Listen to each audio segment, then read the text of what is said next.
Okay, so today we're going to be talking about the art of innovation. The people will be talking that will be helping us on this subject are very smart people. Most, I guess, everybody whose videos we're watching all are smart people. These though include first off one of the associates of Steve Jobs, who helped Apple to succeed. So he'll share some of the things that he learned from Steve Jobs and then other things that he's learned in that industry. We also will hear from last week. You had one video that had Clayton Christensen and Mark Andreessen, and we'll have another couple of short videos from Andreessen. Again, he is he's worth about a $500 million, a little more than $500 million, maybe more than that now. He is, he not only started two online companies that went public, but he also then after that he put his money into a company called Andreessen Horowitz, and they are investors in Silicon Valley for some of the other top companies that you have probably heard of. His associate in Andreessen Horowitz is Ben Horowitz. And so he will also hear a kind of a Q&A with him. Well, actually, it's a composition of his quotes, I guess, from that somebody else made. So it's kind of 10 main things you learn from Ben Horowitz. So all of them have some interesting ideas, are worth, they're somewhat easy to take notes on because many of them are going, like the top 10 things I learned from Steve Jobs, and he goes through 10 things, and the top things I learned in the industry, and goes through 10 things. And so they're somewhat easy to follow, although in your quiz it might might throw a few curves at you, give you some examples so that you actually have to listen to know what they're exactly talking about. Some of the things, particularly, go forward a little bit. Well, this first one actually includes 5 different people in this one. So we'll go through this one first. But Guy Kawasaki is the associate of Steve Jobs. And in some cases, in trying to be cute with words, his words don't exactly match exactly what he's talking about. So you have to be a little bit careful when if you're going to take notes and only write down the 10 things he says. The 10 things he says, the way he says them are a little bit confusing. You have to listen to see what he means by what he says. So I would suggest you do that. Okay, but I'll go back up first. And so 5 lessons in life that people learn too late by 5 famous people. This first one being Warren Buffett. So we're going to go ahead and listen to that, and then we'll go on to something else.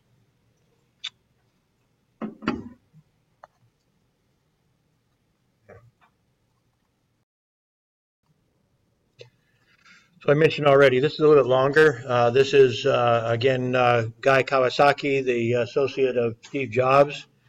And so he's going to go through well, he names it the art of innovation. So I named this week after him, but basically 10 or 11 things that he thinks are really important if you want to be an innovative person and accomplish something in life. And he has some very good ideas, I think. Okay, so I wanted to amplify on this last video a little bit. He says that make meaning, not money. And that kind of relates to what we've talked about in the past, that if we do the right things, if we're trying to make a difference in the world, following the advice of Dr. Covey, Dr. Christensen, many of the others that we've listened to, if we actually pursue trying to make a difference in the world, we typically have a better chance of succeeding at that, and also in succeeding in making money. That said, there are people who are just in it for the buck, and they may make money. The problem is that when they get all done, they're like some of these movie stars that we've talked about who made money, and they got to the very peak of their careers and they realized they weren't happy. And so, the habits that Dr. Covey teaches, for example, are intended to teach us to be successful in all parts of our lives, to analyze our lives, and to be successful interpersonally, and professionally. And that's in essence also what Dr. Christensen also was talking. He had that one video was totally about how we screw up our lives, sometimes making bad decisions in the same way that we can screw up our careers, and much for the same reason that we're looking for short-term benefits and not long-term benefits. And that's where we fail in both areas, personally and professionally. Make a mantra of your meaning. It's really important to learn how to say things powerfully but briefly. I'm not the best in the world at that. I have to admit that. But I admire those that I've worked with who are good at that, whether they're editors who know how to write just the perfect headline, or politicians who now need to know how to talk in sound bites. Sound bites are those short clips that TV news broadcasters are always looking for. They want the politician to talk, but they want him to say something that covers the subject, but very briefly. And so the best politicians are those who know how to speak in sound bites, and that's not me. But in the same sense, we need to learn how to promote our businesses or ideas in kind of sound bites also. So he was talking about, having a slogan. He mentioned some slogans that are short and powerful, but also to start off with, he kind of countered Dr. Covey in saying that, don't worry about the mission statement, worry about a mantra. Well, I think you can actually have both. That your mantra may be something you're using when you're doing a sales pitch, maybe when you're doing, and it may even be something you do use internally, but it's particularly for external use. You may have a 50-word or even a 200-word mission statement that you share with your employees and with your other executives. This is what we're really about. So when he talked about Wendy's mission statement, that's not something, right, that has absolutely no meaning for the public. It doesn't make any sense to publicize that. You might put it on your web page, but still, that's as he said, he goes to Wendy's to buy a hamburger. He doesn't think he's participating in some social phenomenon. So, sound bites are important for selling your product. Again, whether it's a mantra or a slogan, same sort of concept, how to say something about your company, what it means, what it's for, what its purpose is, in just a few words. But it's also true if you're doing advertising. I was just talking to the students yesterday about how to prepare advertising for their class. And that was one of the main things I said. In fact, I showed them this clip of this portion of this video so they'd understand that you need to, they had already handed in, it's for another professor, they had handed in a script for a video. And I said, well, about one of them, this is great prose. It's nice to hand in for your English assignment, but not for advertising. Advertising, you have to get to the point very quickly. You have to make your point very powerfully in as few words as possible. And you may have additional words, but you need something like a slogan. But again, a slogan might be something you put with your logo at the bottom, because that you're using on every ad. You're going to put it with every ad. But for every ad that you do, you need a unique soundbite, so to speak, something very short for that particular ad campaign that you're trying to promote. So you need to learn how to say things briefly and powerfully. You need to jump to the next curve. If you're trying to do something, this relates to what Dr. Christensen is talking about. This is disruptive innovation. In other words, you're looking at where the industry's going, not where it's at now. If you're trying to compete with current companies with a very similar product, you're going to be talking about how to do it maybe cheaper. And so you're going to be totally going in on price, not on quality or whatever, because you're late to the game. And so to be really have an impact on society and the economy, you need to look ahead to where the next curve is at. I was going to show a video. You ain't jumping to the curve. We're looking for the next technology, for example. Although not everything, you might be looking for the next technology, or maybe existing technology, but technology that has not been implemented in an innovative way. As Clayton Christensen explains, it's not really the technology that typically is the disruptive innovation. It's the business plan around that may be affected by new technology. So, for example, there's been holograms. There's a company made a mobile phone that would project a hologram image, a three-dimensional hologram image. Well, that's been around for 10 years, but nobody's really put it together for very much monetary purposes. Well, that may be the next big thing, is a mobile phone with a hologram projector. So who knows? I realize, in fact, I'm going to change. Well, I thought he said roll the dice. That is the common phrase. Gambling, you roll dice, you're taking a chance. He said roll the dicey. Dicey is something that is attractive, is, you might even say, sexy. It's, if you're going to, if somebody went to a striptease joint, that would be considered dicey. Not really. Anyway, dicey is something that is particularly attractive, and a little bit challenging, a little bit, I don't know. So what he's really saying is not that you're gambling, that you're looking at making your invention, your innovation, as cool as possible. In this case, he's talking about being intelligent, complete, empowering, elegant. Along that line, there was another futurist who was talking about how innovations that about the main thing they did was really do a great design. Apple Macintosh made a big deal out of how they designed their computers, and that was important. Typically, basically an IBM or a MS DOS or a Microsoft-based computer is usually really simple, not real exciting.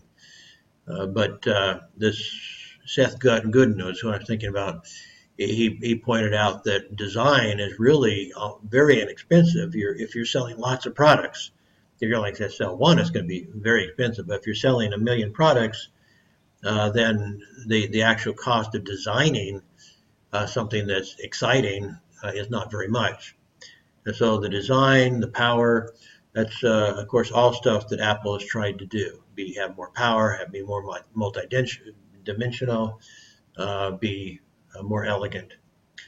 Don't worry, be crappy, based on an old song, Don't Worry, Be Happy. The idea here is, again, related to disruptive innovation, as Clayton Christensen was talking about, is that when you actually are jumping to the next curve, in other words, you are developing disruptive innovation, then you can afford to start off, especially if you have this new innovation is creating a new market, new consumers, then you can afford to start off not as good as some of the competitors. If your product is, for example, as Christian was talking about, cheaper and more accessible to more people, then you can, start off being crappy, as they say. So anyway, you disrupt the market and you improve as you go, improve as quickly as possible. We talked about before the transistor radios, for example, started off very bad, but then got better and better, and ultimately Sony overtook RCA. Let 100 flowers blossom. Now, this is kind of the idea that it relates. He was talking about how Apple was actually saved not by something Apple did consciously, but rather because when they developed their computer, it was the best computer in the market, but it was not. It was expensive. It was a lot more expensive, and so for doing things like irregular word processing or a spreadsheet, something like that, it wasn't that much better than an office-driven uh, computer or a Microsoft-driven computer. So they didn't have a real strong competitive advantage, and they were going broke. They were going broke until another company, Aldus, created desktop publishing. He refers specifically to PageMaker. I don't know if it was the first desktop publishing, but it was certainly one of the first. And it was basically how we prepare publications to go to press. It used to be that the type would all be set off in a long strip of paper, and we wax the back and on the sheet of paper the appropriate size, the size that we wanted to print. We would put the headlines. If there were multiple lines, we had to cut and paste and paste. And that's what we called it. We called it paste up. And so until the mid 1980s, that's everybody was doing paste up. And even after that, for another 10 years, most newspapers in America were still doing paste up. The newspaper I was at was one of the first that went all electronic. And even then, the first machine we had to do digital production was about the size of the lectern, about 3 times as big as a PC. It had 2 monitors, 2 keyboards, and a joystick that you'd move the cursor around with. It did not have a mouse, by the way. It may be the first software I know of that used a mouse was desktop publishing. Now I could be wrong. It could be that Macs used it for other things. I don't know. But the first one I know of was that used a mouse was desktop publishing. And so because Macs had more power, they could handle the graphics that were required to produce a newspaper page, for example. Because you had to have not just the text, but you were creating a complete publication. You'd have on that publication maybe 3, 4, 5, 6 photos on it. You'd have all the words, you have the headlines, you'd have all sorts of graphics on it. And that took a lot of power. And so that was then gave Mac a big advantage over the Microsoft-driven computers. And so he says it saved him. So he thanks God for creating desktop publishing. Actually, Aldus rather than God, but that's okay. He kind of felt like it was a miracle nonetheless. It saved the company. Well, going back to the point though, a couple of things that some of the previous sources have talked about relate to this, and that is Christensen was talking about how consumers aren't necessarily buying what we're selling. We think we're selling something, they're buying something else. The example is McDonald's milkshake. They think they're selling nourishment, but in the morning they were selling almost, you might say, a type of entertainment, something to keep drivers awake as they were driving an hour or two for their job, either to their job or for their job. And so they were getting bored, and so they wanted something to keep them from going to sleep while they were driving or whatever. And so they were buying a real thick McDonald's milkshake that would last a long time and better than other things that they could have bought, like bananas and donuts and so forth, for a variety of reasons. So,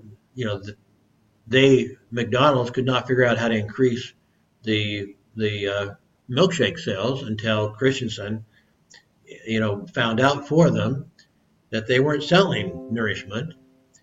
They were selling something else in the morning, at least. In the afternoon, they were selling nourishment with the hamburger and so forth. But in the morning, they were selling something else. They didn't know what they were selling, in a sense. He's not going to admit it. Probably he's so sold on Apple and Macintosh, but actually the advantage that the Microsoft run computers have is that they invited people to create all sorts of new software. And so the Macs or the Apples were trying to create all their own software and control it in-house, which has advantages, but it also has disadvantages, such as just the amount of creativity you can harness by letting people kind of compete for the market. So that's another way that you could let 100 flowers blossom, and that's what the Microsoft driven uh, computers did. Polarized people. That's basically he used the example of TiVo. You know, getting advertisers angry. But I would say that anybody who's proactive to some degree is going to create some enemies. Because if you're proactive, you are pushing people to do things. Even your own, you can even antagonize your own boss if you're a proactive person. Sometimes, if you're not careful, so you do need to be careful about how you're proactive. But with if you're proactively creating disruptive technology, well, the very name suggests you're disrupting stuff. You're causing problems for somebody because you've just disrupted the field. Niche thyself is basically make your product both unique and valuable is what he was showing us. And so I'm not sure how exactly I wouldn't say niche, but I guess as you're finding your place in the market is finding your niche. But your niche in this case, sometimes that suggests that it's just for a very limited number of consumers, like a magazine has a niche market. In this case, it doesn't have to be niche in that sense, but it is niche in the sense that you find your spot in the market. But what you're looking for is a spot that makes you unique and valuable, both. If you're unique and you have no value, he was saying that you're an idiot. And if you're valuable, but there's all sorts of other people competing, then you're Dale. You're just competing. You're going to have to have a lower price and try to survive in a really competitive market. The and so the ideal is to have a product and the market that is both unique and valuable. Meanwhile, perfect your pitch. That kind of goes back a little bit to your mantra, but we earlier in the semester, you might not have liked the fact that I had you watching videos about sales. And I told you at the time, everybody's a salesperson. Everybody has to sell an idea, if not a product. If you're going to be a leader of any sort, if you're going to be successful in any way, any substantive way, you have to sell ideas. You have to sell, if not products or services, at least you're selling ideas. And even if you're always an employee of somebody else, if you're going to move up in management or something, you have to be selling ideas. And so you need to perfect your pitch. And that's the primary. He had different ways of doing it as far as and how to produce a PowerPoint or something. But it also, like I said, it goes back to the idea of mantra too, and just how to use multimedia. There's lots of ways to perfect your pitch. PowerPoint is not the only way to do it by any means. Video in your marketing place and the advertising and they have what's called your elevator speech. Your elevator speech is how you sell your product in 30 seconds when you're riding up an elevator with somebody. There's just all sorts of different situations where you are pitching somebody, and you need to think real hard about how you're going to pitch. And it again does, as I said, maybe go back to perfecting your mantra, your slogan, your whatever it is, how to best explain what makes you unique, what makes you unique and valuable. In fact, you should go back to those terms. Why is our product unique? Why is it valuable? And then focus your meaning on and your mantra and your pitch on your uniqueness and in your value. If you're going thinking back to the sales videos I had you watch, one of the things that he taught was that we need to think about our most valuable proposition, our MVP, he called it, and that is your pitch. Your MVP is your pitch, your most valuable proposition.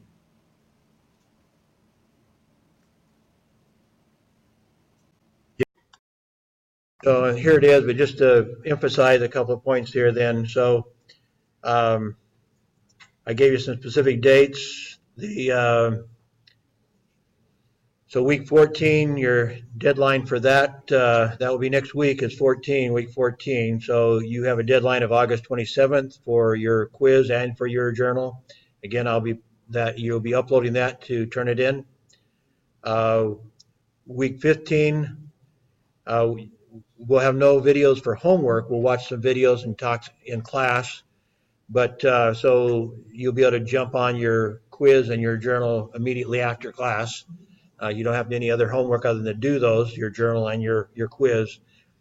And so that deadline with that is, I'm going to give you basically till the day that I put the deadline of your final journal off. So I'm going to give you this long as I can, but I'm told that we need to start giving grades fairly soon because some people in gen ed classes are graduating and stuff. So August 2nd is going to be the deadline for both the final quiz and the final week 15, and then the complete final journal on August 2nd. So, yeah, of course, if you've been doing each weekly journal entry, then the final journal should not be hard to do. You can make some changes in what you've done week to week. You don't have to. Um, if you've done a good job week to week, then it shouldn't be, like I say, shouldn't be hard. You're just copying and pasting into a Word document and making a few changes if you feel like you should do it. As I said, you might write a couple of paragraphs for introduction, a couple of paragraphs for conclusion, and put it up into turnitin.com. You're done. So shouldn't be real hard to do. Okay. Any questions on anything? If not, I'll let you go.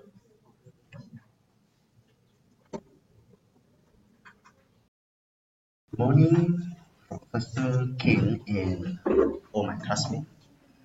Today we're gonna present about the college success, chapter 8, writing for class. My name is Marcus Harvey. My name is Lin, and my name is Xiamen, and my name is Xiamen. My name is Xiamen.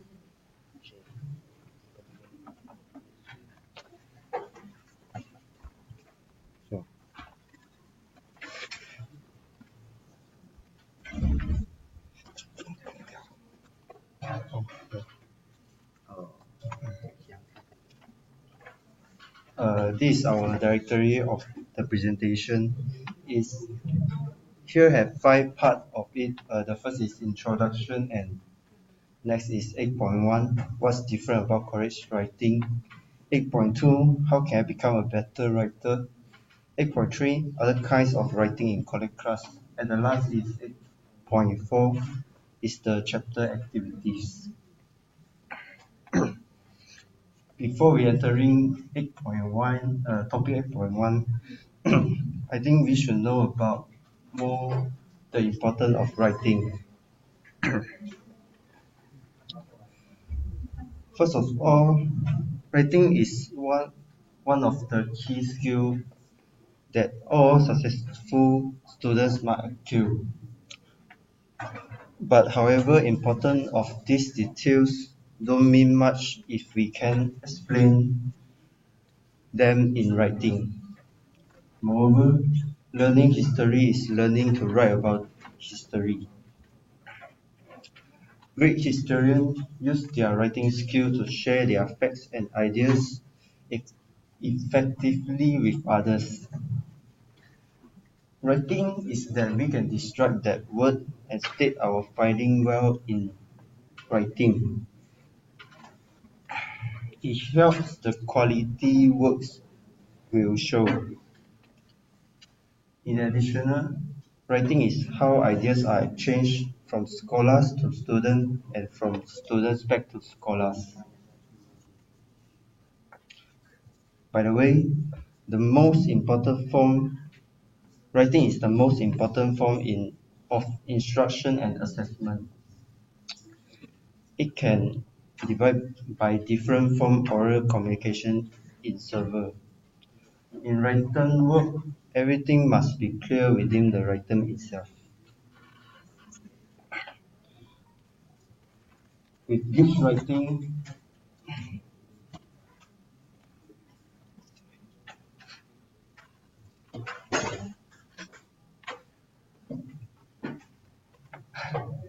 how do we get there? But first, we must to understanding why writing is vital to us success in college. Then we can be using the writing process to achieve our best work. Identifying common errors and become a better editor of own work. And using source appropriately and avoiding plagiarism in college.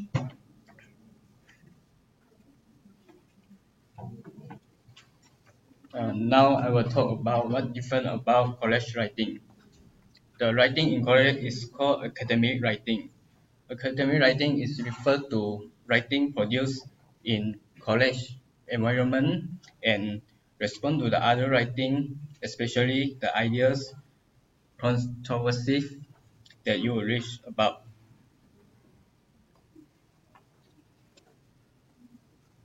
So now look at the difference between the high school and college writing.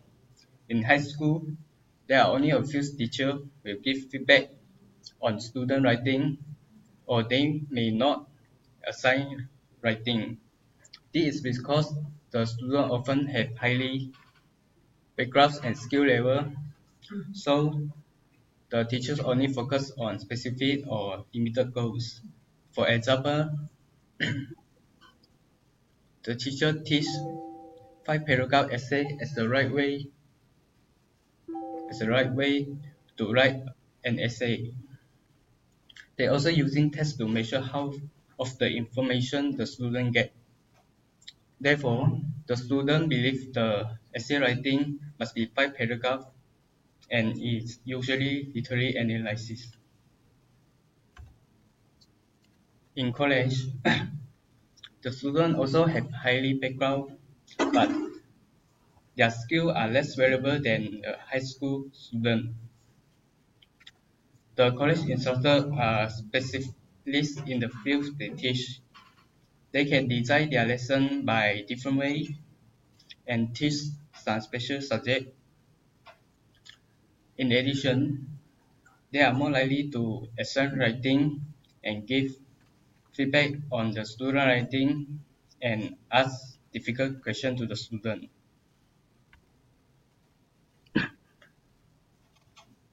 There is some several terms that which is keyword to approach the writing.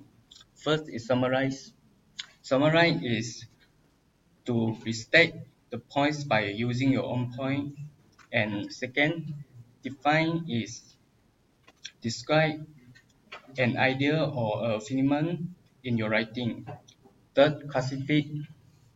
Classify is group your point individual by their characteristic. And next is compare and contrast is expose the difference between two or more subjects.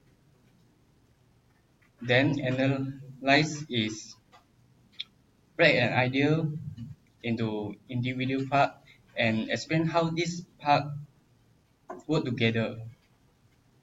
Next is argue. Argue is state a claim and give some reason to support your point. Last is synthesize. Synthesize is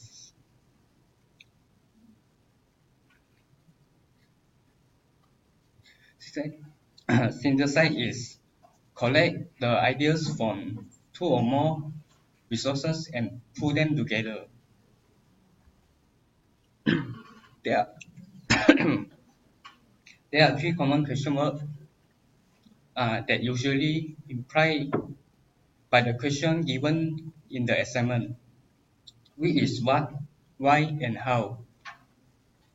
What usually prompt in the summarize definition and compare and contrast essay. Why and how are usually prompt in argument argument essay.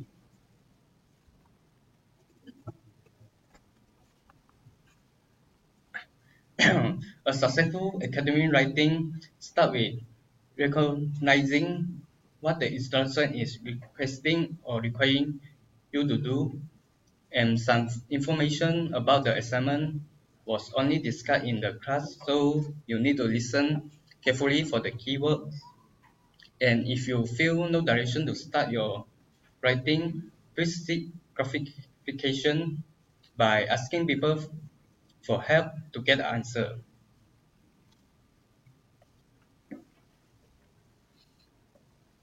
I'm going to talk about how can we become a better writer. Students are usually required to take at least one writing course in their first year of university. And what do instructors really want? They are expecting you to engage in critical thinking and decide for yourself what you are saying and how to say it. Also, we need to mastering the material. We have to always consider your reader as an educated adult interested in your topic. Second, don't try to stretch a short paper longer by enlarging the font. And third, you should make clear at the beginning your main emphasis, your purpose, or your most important idea. And fourth, you make the point first and then use such material to help back it up. And you must make sure the reader understands why you are using it and how it fits it at the place in your presentation.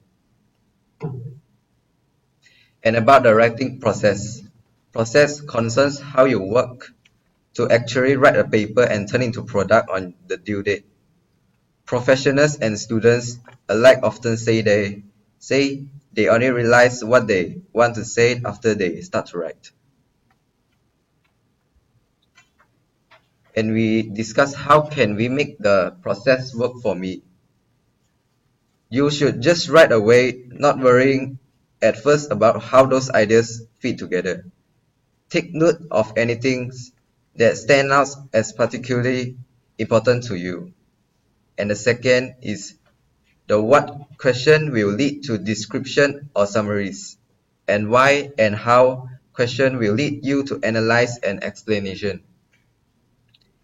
And the last of this way is the last thing worry about now are the little things like grammar and punctuation. Spend your time developing your material. You can fix the details later. What if we need help with writing? We can find tutoring service. Tutors are to address larger concerns like the paper organization, the fullness of its development, and also we can writing website and writing handbooks. You will find lessons on style as well as information about language convention. And about revising, you should making organizational change like the reordering of paragraph, editing and proofreading. We will careful spell checking like names. And the last about plagiarism and how to avoid it.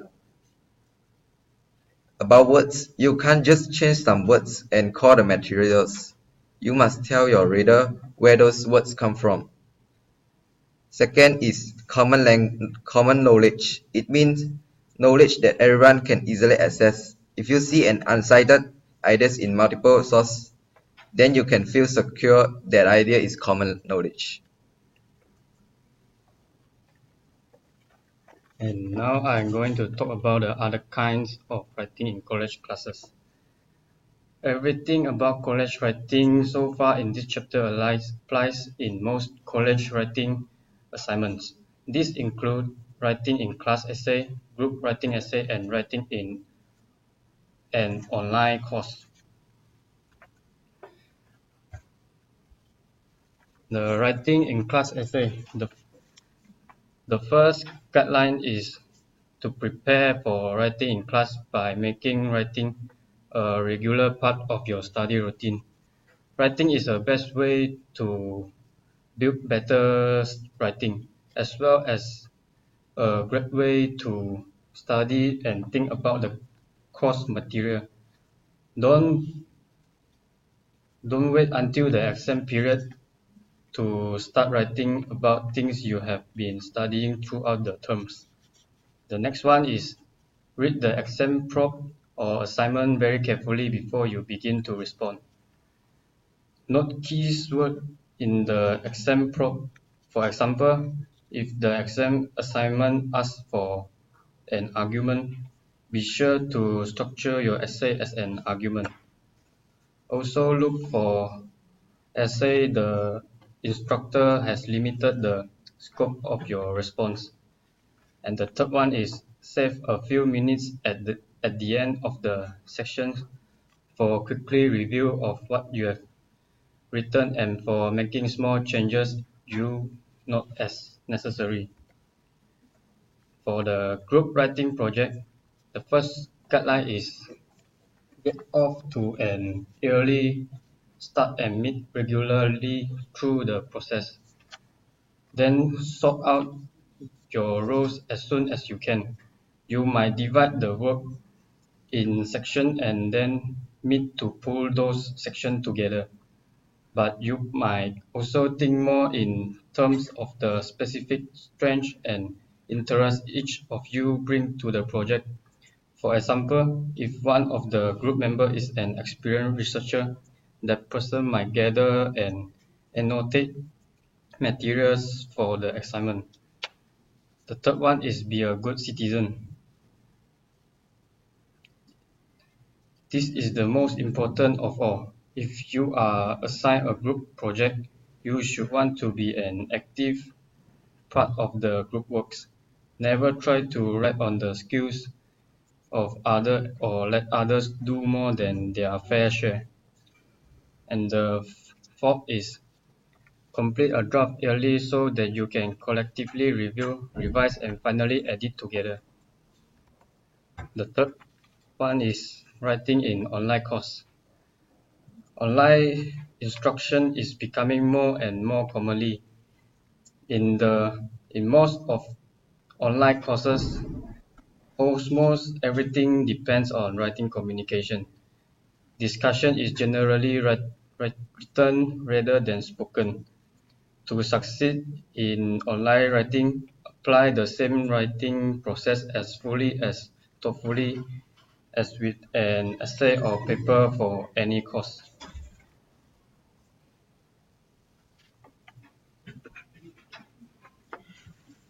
Now I'm gonna present about 8.4 chapter activities question part.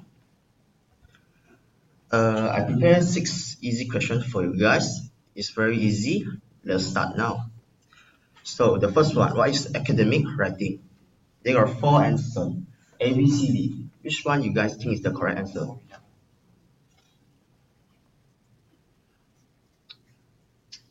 I guess nobody know. So the correct answer is the A, writing products in the college environment. This is the correct answer. And let's go to second answer. Sometimes keyword is written in the assignment but they don't usually apply it. Which kind of keyword will give in the assignment? Except which one? What? Yes, this is the correct answer. Thank you for the answer. The correct answer is B. So what's the first step to write a good academic writing? A, B, C, D.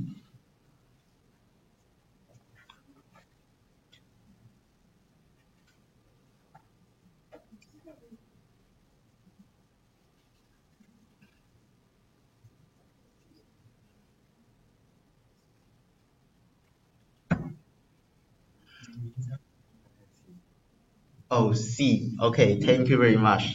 Thank you, the young lady. Yeah, the correct answer is the C. Define your topic and you must know what you're gonna write. You must have a clear purpose so that you can writing your academic writing. Next,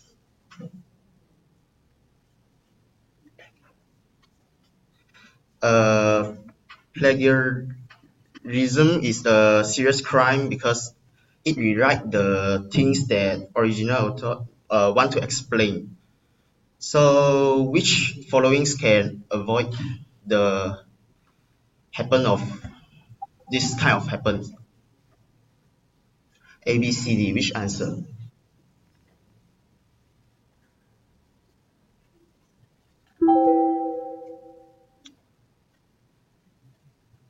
Yes, the correct answer is D.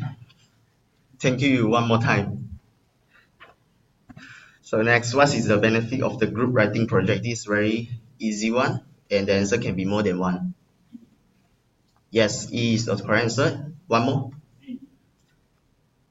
No, C is not the correct answer. I'm sorry, and A, B, and D, which one is the correct answer?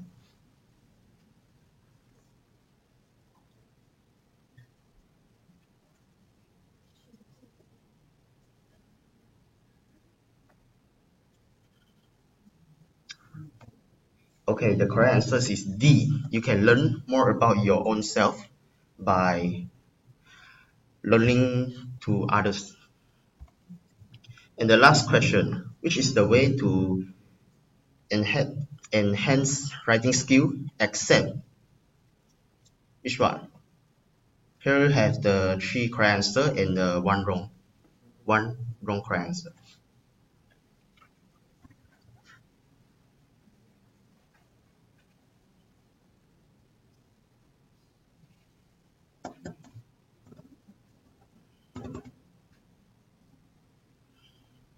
Okay, the wrong answer is C. Use a different way of writing to express your idea.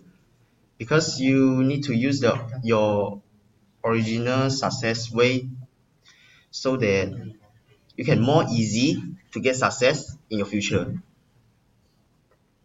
Next, I'm gonna show you guys about a video uh, about writing.